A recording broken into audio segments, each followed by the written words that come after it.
High বন্ধুরা, তো দেখো সকাল সকাল কাজ করতে শুরু করে দিয়েছি।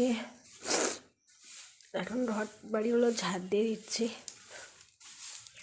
তারপরে এখানে জামা কাপড় আছে, জামা কাপড়গুলো কাচাকুচি করতে হবে।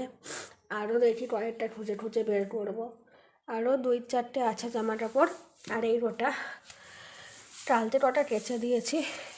আমি একবারে একদিনে সব কাচি না, কিছু কিছু করে কাচি আবার রেখে দিই। তো এই জামা কাপড় কাচবো, আবার রান্না করব।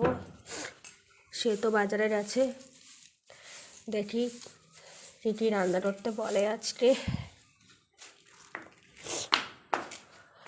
এটা আমার ঘরে পড়ার চপ্পল, বুঝলে।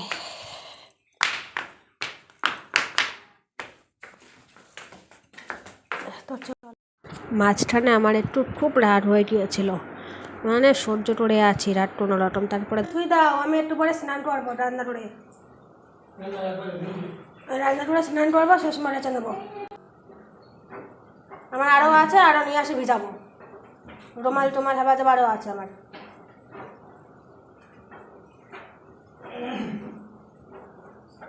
বালতিতে যেমন ছিল থুই দাও, আমি চান করার সময় ধোবো। তুমি খেয়ে দিয়ে কাজে চলে যাও। বাড়ি থাকলে ফালতু ঝামেলা হয়, খাওয়া দাওয়া করো, দিয়ে কাজে চলে যাও। তোমার কাজ তুমি করো, আমার কাজ আমি করি।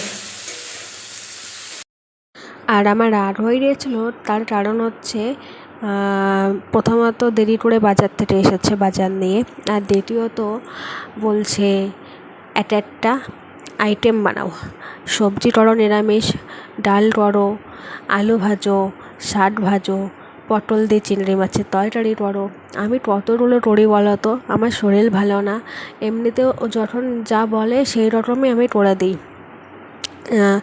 আর এই শরীর ভালো না, নিঃশ্বাস নিতে আমার কষ্ট হচ্ছে, এখনও আমার কাশি হচ্ছে, আমার ঠান্ডা এত লেগেছে এবারটা না, আমার খুব কষ্ট হচ্ছে। আজ 10 দিন হয়ে গেল, তারপরও প্রত্যেকটা দিন রান্না করে দিয়েছি 2-3 রকমের, তাতেও হয় না। আজকেও সেই 4-5 রকমের রান্না করতে বলছে, এই নিয়ে আমার হয়ে গিয়েছে রাগ। তারপরে কথা শুনিয়েছি 2-1টা। কী করে করবো বলো তো, এত ঠান্ডা লেগেছে। তারপরে একটা মানুষকে কি চাপ দেওয়া উচিত যে আমার জন্য এই করো, সেই করো, হ্যানা করো, ত্যানা করো?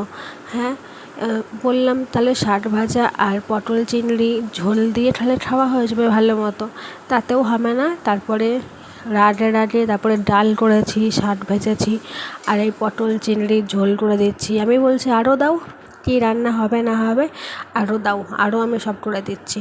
তারপরে এই করতে করতে জামা কাপড় ধুতে না করলাম, তো জামা কাপড় ধুলো।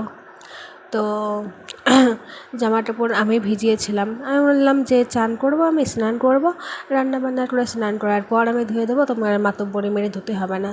তো ধুয়ে দিল যার। তারপরে এই যে মেঘ করেছে, তারপরে চলে আসলো এই যে বৃষ্টি। আর কি, আজকে জামা কাপড়ও শুকাবে না আর কোনো কিছুই না। এই যে বৃষ্টি নেমেছে, আর এখন বৃষ্টি ছাড়বেও না, আর রোদ্দুরও বেরোবে না আজকে। তো কী আর বলবো, আমার না ভীষণ রাগ হয়ে। বিয়ের পর আমাকে বলতো আমি আলু সিদ্ধ ভাত হলে তা দিয়ে খাবো, কিন্তু এখন পুরনো হয়ে গেছি, এখন 3-4 রকমের আইটেম না হলে হবে না। তো ছেলেদের মন বোঝা কঠিন বস।